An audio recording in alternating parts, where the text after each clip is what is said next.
Ингээд хараад байхад хүмүүс бид нэр орлого зарлахаа мэддэг юм шиг ирнэ. Мөнгө хаашаа орсон мэддэхгүй алга болчлоо гэж ярьдаг. Олон хүмүүс андаас асуудаг л да. Цалингаа буухаар мөнгө ураамаар байна. Хадгаламжтай болмоор байна. Гэхдээ цалин буухаар ингээд мөнгө хаашаа орсон мэддэхгүй гарын салгаар ороод алга болчлоо. Тэгээ ямар арга байна? Юу ийх вэ? Мөнгөө яаж хуваарлах вэ гэж асуудаг. За яг үүнд надад гаргалгаа байна. За би өөрийнхөө ашигладаг санхүүгийн төлөвлөгөөний Excel-ийг та бүхэнд өнөөдөр танилцуулъя гэж бодлоо. Дуустал үзээрэй.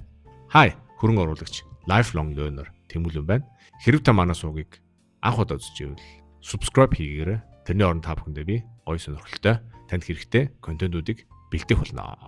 Let's talk about money. За санхүүгийн төлөвлөгөө маань зүгээр нэг бажетинг төсвөлөх гэдгээс хамаагүй ялгаатай. За ямар ялгаа вэ гэхээр санхүүгийн төлөвлөгөө Excel-ийн хувьд бол ирээдүйн рүүгээ харж төлөвлөнө гэсэн үг. Тэгээд та бүхэн сайн анзаараарай. Би төсвөлөх, тэгээд төлөвлөх гэдэг хоёр үгийг ашиглаад байгаа. Тэгээд бажет төсвөлөх гэхээр л одоо авсан кофе болгоно ингээл нэг бажет app тийм үү те. Ийм төсвийн app ингээл хөтлөх хэрэгтэй болдог. Эсвэл авсан ундаа тамхи тараа юу гэдгийг чихэр болгоно ингээл нэг Excel лист ингээд хийх хэрэг гараад байдаг. Тэгээд бажет хөтэлдэг, ийм төсөв хөтэлдэг ихэнх хүмүүс одоо ихэнх гэрүүлүүд эхний 1-2 сардаа бол хийж байгаа. Тэгээд дараа нь сүүлдээ залхаад болчдөг байгаа. За тэгээд манай санхүүгийн төлөвлөгөө болохоор бүх зарлага нэгнгүү хөтлөөд байх ямар шаардлагагүй. За тэрнээс гадна сард нэг л удаа орлого зарлахтайгаа зууралтна, стресс багтай. Тэгээд дээрэс нь автоматжуулчих юм бол бүр амар болоод ирнэ. Бүр ямар ч стресс болоод ирнэ. За үг олдож үхэр холдоо гэдэг шиг санхүүгийн Excel харцгаая хамтдаа. За юуны дөрөнд та бүхэндээ би санхүүгийн төлөвлөгөө Excel маш товчхон танилцуулаад ерөнхий ингээд агуулгын товчхон танилцуул. Дараа нь болохоор жишээн дээр авч үзээд яг товчхон тайлбар хийгээд явчих. За санхүүгийн төлөвлөгөө маань ерөнхийдөө 6 хэсгээс бүрднэ. За нэгдүгээрт нь болонгууд цэвэр хөрөнгө, хоёрдугаарт нь орлого, за гуравдугаарт нь болонгууд тогтмол зарлага, за дөрөвдүгээрт нь болонгууд хөрөнгө оруулалт, тавдугаарт нь болонгууд хадгаламж, за зургаадугаарт нь болонгууд одоо ямар ч санаа зовлтгүйгээр үрэх хэсэг гэж байгаа. Одоо guilt free spending гэж байгаа. Тэгээд энэ 6 хэсгээс бүрднэ. За ингээд бүгдээрээ хамтдаа харцгаая. За энэ хэсэгт цэвэр хөрөнгө бичнэ. За юу гэдгийг машин, байшин, орон сууц, адуу, хөөрөг, хувьцаа. Тэгээд дээрэс нь мэдээж бас тэтгэврийн сангийн хөрөнгө оруулалт, янз бүрийн одоо альтернатив хөрөнгө оруулалт, крипто юу гэдгийг. Дээрэс нь мэдээж хадгаламж. Тэрний дараа хамгийн сүүлийн мөрөн дээр болонгууд энэ ч өөр гэдэг мөрөн дээр яг одоо байгаа ипотекийн зээл, автомашины зээл, янз бүрийн зээл, татврын өөр, тэрүүлийн даатгалын өөр мөр юу гэдгийг бүх өрөө гэд бичээд эхлээд хөрөнгөнөөсөө дараа нь өрөө хасаад нийт хөрөнгөний хэмжээ гарч байна. За тэгэд эндээс юу харж болох вэ гэхээр цэвэр хөрөнгө одоо net worth гэж ярьдаг тийм. Цэвэр хөрөнгөө харж болно. Зээлээ хасаад яг одоогийн байдлаар хэдийн хэрэг хөрөнгөтэй хүн бэ. За хоёрдугаар хэсэг нь болохоор орлогын хэсэг байгаа. За энэ орлогын хэсэг дээр хоёрхан мөр байгаа. За нэгдүгээр нь болохоор нийт орлого. Одоо суудгал хийхээс өмнө татврын өмнөх орлого гэсэн үг. Хоёрдугаарх мөр нь болохоор энэ чинь нэмэлт орлогоо бичиж болно. Цэвэр орлого гэдэг мөрөн дээр болонгууд татврын дараах татвараа хасаад яг одоо дансанд орж ирж байгаа цэвэр орлогынхаа мөнгөнд үг бичнэ. За гуравдугаарх хэсэг нь болохоор тогтмол зардал гэж байгаа. Энэ маш чухал хэсэг байгаа. За тогтмол зардал дээр юу ордын гэхээр ерөнхийдөө ихэнх хүмүүсийн хувьд бол тогтмол зардал нь сар болгон ер нь ижилхэн байдаг доктортой. За тэгээд тэрэнд нь юу орох вэ гэхээр байр, янз бүрийн хэрэглээний төлбөр, захиргаан ус, тог, захиргааны одоо хотын захиргааны төлбөр гэдэг юм уу, интернет гар утас, даатгал, эрүүл мэнд, машины лизинг, нийтийн тээврийн мөнгө, зам ашигласны даавар, хүнс, бензин, захиргаан, хүүхэд харга үйлчлэл гэж чөлөө цагаар үйл ажиллагаа гэх мэт тогтмол зардлаа энд бичнэ. Тэгээд хэрэг танд энд байхгүй байгаа тогтмол зардал танд гардаг бол шинэ мөр нэмж болно. Тэгээд өөртөө тааруулаад тогтмол зардлаа бүгдийг ингээд бичнэ. Хамгийн сүүлийн мөрөн дээр болохонгод бусад гэдэг нэг юм зардал байгаа. Энэ бусад гэдэг зардал нь ямар учиртай юм гэхээр цэвэр орлогын 15% байх хэрэгтэй. За энэ дээр байгаа зүйлсээс гадна мартагдсан юмнууд байж магадгүй. За тэрийг төлөхийн тулд энэ 15%-ийн цэвэр орлогоноос ингээ хуваарлаа гэсэн үг. За тэгээд сүүлд нь энэ нийт тогтмол зардлын нийт одоо мөнгөн дүүн гарч ирнэ. За тэр мөнгөн дүүн нь ямар байх хэрэгтэй юм гэхээр цэвэр орлогын 50-аас 60% байх хэвээр. Тэр нь ер нь эрүүл гэж үздэг. Дөрөвт хэсэг нь болохоор хөрөнгө оруулалт хэсэг байгаа. За энэ хэсгээр юу бичих вэ гэхээр сар болгон хөрөнгө оруулж байгаа мөнгө нүгэ бичнэ. Тэтгэврийн сан, хөрөнгө оруулалт, хувьцаа, үл хөдлөх, крипто бүх хөрөнгө оруулж байгаа мөнгө нүгэ бичнэ. За 5 дугаарт нь юу гэхээр хадгаламж. За энэ хадгаламж гэдэг дээр хоёр янзын хадгаламж байгаа. Нэгдүгээрт нь болонгууд богино хугацааны хадгаламж, за хоёрдугаарт нь болонгууд урт хугацааны хадгаламж байгаа.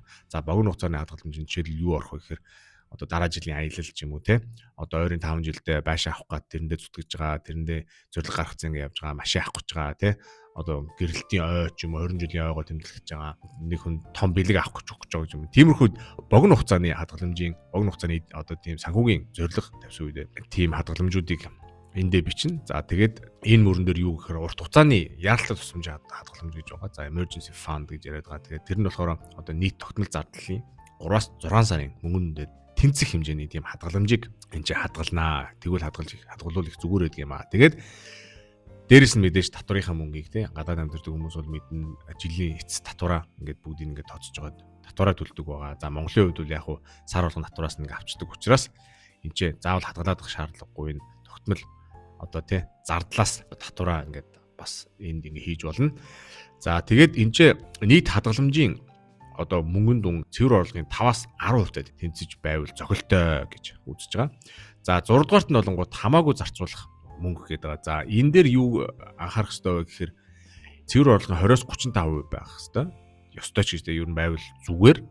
За энэ яагаад ийм юм бэ гэвэл сэтгэл зүйтэй маш холбоотой байдаг. За нэгдүгürt нь болонгууд хүмүүс мөнгө хураагаал гэдэг үрж чаддгүй хүмүүс байдаг. Тийм учраас хамаагүй зарцуулах guilt free spending гэдэг мөнгөн дүн эхнэр нөхөр хоёрт ижлэгийн хэмжээгээр байж явах ёстой. Тэр нь болонгууд цэвэр орлогын 20-25% тэнцэж явах ёстой. Энэ мөнгийг ямар юм зарцуулах вэ? Эхнэр хоёр нөхөр хоорондоо бие биенээсээ хамаарахгүйгээр дуртай юмдаа зарцуулж болно. Хоол иднүү, кино театрт гам зугаа зингэл яана уу, өөр юм зарцуулна. Тэр эхнэрийн зарцуулж байгаа мөнгийг нөхөрт хамаагүй, нөхрийн зарцуулж байгаа мөнгө эхнэрт хамаагүй. Энэ бол тусдаа өөр өөрийн насанд байх хэвээр хамаагүй зарцуулах мөнгө байгаамаа. За энэ яагаад ийм хамаар зарцуулах мөнгөтэй байх шаардлагатай бэ гэхээр яг одоодоо амьдарч байгаа гэдгийг мэдрэх ёстой хүмүүс бид нэр яагаад ажил хийгээд байгаа ер нь яагаад амьдраад байгаа юм мөнгө хураах гэж амьдраад байгаа биш хамгийн гол нь энэ амьдралыг гоё мэдэрч гоё амьдралаа амьдрахын тулд мөнгө хийгээд байгаа. Тэгээд тэд хийсэн мөнгөө өөрийнхөө дуртай гэсэн юмд үрэх шаардлагатай үрэх ёстой гэж би үзээд байгаа. Тэгээд тийм учраас хамаагүй зарцуулах guilt free spending гэж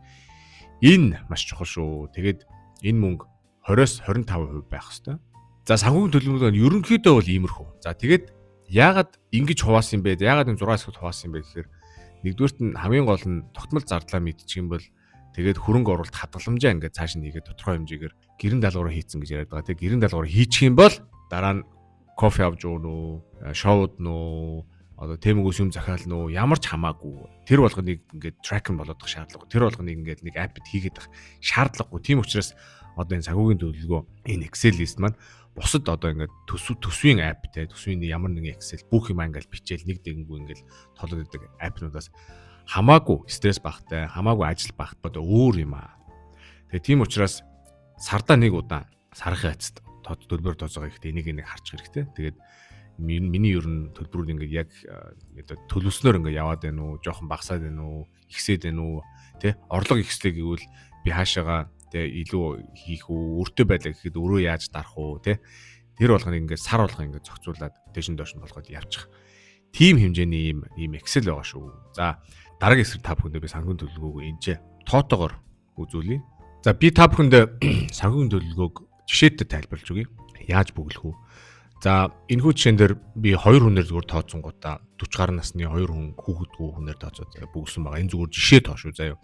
Төгрөг гэдгийн оронд нь та бүхэн франк гэдээ ойлгож байна. Би өөрөө Швейцар улсад амьдардаг болохоор за энэ 2 хүн 800 мянган төгрөгийн биш 800 төгрөг 800 мянган франкны байршинтай байх нь за хөрөнгө оруулалт нь нийтдээ 300 мянган франкны хөрөнгө оруулалттай байх нь хадгаламжинд 60 мянган франкны хадгаламжтай байх нь за өөр нь болохоор нөгөө нэг байшаа авсан өөр нь ипотекийн зээл гэж ярьдаг тийм тэр нь 640 мянга байх нэ за цэвэр нийт одоо хөрөнгө цэвэр хөрөнгө нь 520 мянган төгрөгийн биш франкны хөрөнгөтэй 2 хүн байх нэ за 2 хүн хоёулаа дансаа нэгтгэгдсэн нэг дансанд сарын 10 мянгаыг олдог гэж бодоход татвараас өмнө татврын дараа 8600 франк гар дээр нь ирдэг гэж бодъё. За тэгэхээр за байшин дээр энэ 2 хүн сарда 2000-ыг хүүмүүтэйг нь ипотекийн зээл мэлтэг нь 2000 төлдөг байх нь байна. За хэрэглээний төлбөр гэхээр цахилгаан ус тогны мөнгө гэхээр 50 франк төлдөг байх нь байна. Интернет гар утас гэхээр 60 даатгал бүх даатгалууд нийлээд 80 франк төлдөг. Эрүүл мэндийн даатгал өнгөд бас нэлээд үнэтэй байдаг Швейцар улсад. Тэгээд 700 франк төлдөг байх нь байна. За нийтийн тээврэг өнгөд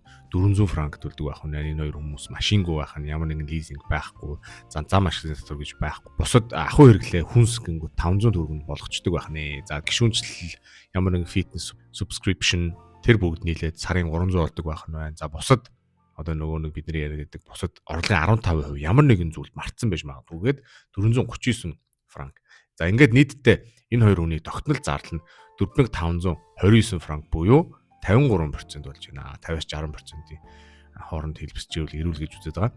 За тэгээд цаашаа явъя, хөрөнгө оруулалт гингүүд цэвэр орлогын 10 ба түүнээс дээш байх хэрэгтэй гэдэг. За энэ хоёр хүн хувийнхаа тэтгэврийн санд 2200 франк сар болгон хийдэг байхад нийтдээ 400 франк болоод тэгээ хөрөнгө оруулалт хувьцаа одоо үйл хөдлөх юу гэдгийг крипто янз бүрийн юм 500 франк зарцуулдаг байна. Нийт цэвэр орлогын 10% болох 900 франкийг хөрөнгө оруулалтанд зарцуулдаг байна. За хадгаламж гэдэг ингээд аауд зөнгөд амралт зугаалга аялалтаа зориулж сар болгон 304 цааш 300 франк цааш нийдэг байна. За янз бүрийн одоо тэ хүний төрсөн өдөр ч юм уу янз бүрийн бэлэг сэлтэнд 50 франк төлөвлөдөг байна.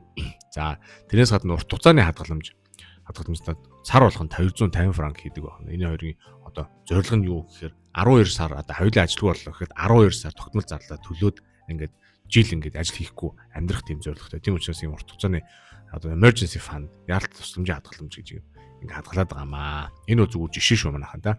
За тэгээд тэрнээс гадна мэдээж жилийн эцэд татвараа төлөх ёстой. Тийм учраас сар болгон баг багаар хурахгүй бол тэгээд жилийн эцэд том мөнгө одоо том төлбөр орж ирдэг. Тийм учраас иймэрхүү одоо хадгаламжийг хийдэг байх нэ. Тэгэхээр цэвэр орлогын 10-аас 5-аас 10% гингүүд энэ хоёр хадгаламжиндаа жоох илүү зарцуулаад 15%-ийг зарцуулдаг байх нэ.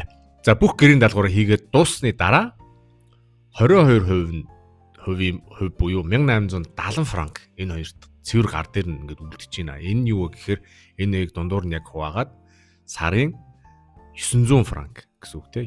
Ойролцоогоор 930 франк тусдаа ингээд аваад тэгээ 930 франкийг ямар ч харамсах зүйлгүйгээр өөрийнхөө дуртай амьд үрж болохоор байна. За ерөнхийдөө санхүүгийн төлөвлөгөөг бол бид нар ч гэсэн өөрсдөө яг ингэж гаргадаг. Манай гэр бүлийнхэн бүх санхүүгийн төлөвлөгөө маань яг ингэж гарцсан байдаг. Тэгээд сардаа нэг удаа их нэрээр суугаад за энэ сард яасан ийсэн ер нь манай ингэ гарсан төлөвлөгөө маань ер нь төлөвлөгөөний дагуу явж ийн үгүй юу гэдгээ хараад ингээд явцдаг. Тэгээд энэ маш амар байдаг. Тэгээд бүх юм тодорхой, юунд юу гарах нь тодорхой, бүх юм төлөвлөгдсөн байдаг учраас ямар ч стрессгүй тэгээд орлого зарлага нь шилэн болж өгдөг байгаа. За ингээд энэ хүртэл та бүхэнд хамт байсанд баярлалаа. Тэгээд эцэст нь би юу гэж хэлэх гээд нэхэр санхүүгийн төлөвлөгөөг ингэж гаргасаар ер нь big picture гараад ирнэ. Тэгээд энэ тогтмол зардал гэдэг юм 50-аас 60% байх хэрэгтэй. Тэгээд энэс дээшээ гараад ирэхээр ерөнхийдөө гэр бүлүүд, ерөнхийдөө хувийн санхүү ер нь стресстэй болоод ирдэг. Мөнгө хаанач хүрэлцэхгүй айлсгүй гарын салгаар гараад ингээд юунд мэддэхгүй ингээд алга болчдөг. Тэгээд тийм учраас тогтмол зардлаа маш сайн гаргах хэрэгтэй. Юунд мөнгө өрөөд байгаа маш сайн мэдэх хэрэгтэй. Тэгээ үр хийхгүй байх хэрэгтэй. Тэгжээж жоохон мөнгө цуглуулж болно. Тэгжээж ер нь жоохон хөрөнгө оруулалт гэдэг юм хийж болно. Хувийн тэтгэврийн сантай болно. Тийм учраас та бүхэн санхүүгийн төлөвлөгөөгөө татаж аваарай. Би та бүхэндээ энэ доор комент хэсэгт линкээр оруулчих. Тэгээд та бүхэнд энд үнгүү татаад аваарай. Тэгээд яг энэ загвараар өөрсдийнхөө яг одоогийн байдлыг одоогийн яг санхүүгийнхаа юу ингээд хийгээд үзээрэй. Тэгээд ямархуу юм гарч ирэх нь үү? Хэрвээ янз бүрийн асуулт байвал та бүхэндээ би мэдээж асуулт хариулна, комент бичээрэй. Бүгдийг нь уншдаг байгаа. Имэйл ивч болно, WhatsApp-аар надад холбогдож болно. Тэгээд энэ хүртэл хамт байсан та бүхэндээ баярлалаа. Дараа уулзлаа. Түр. Чао.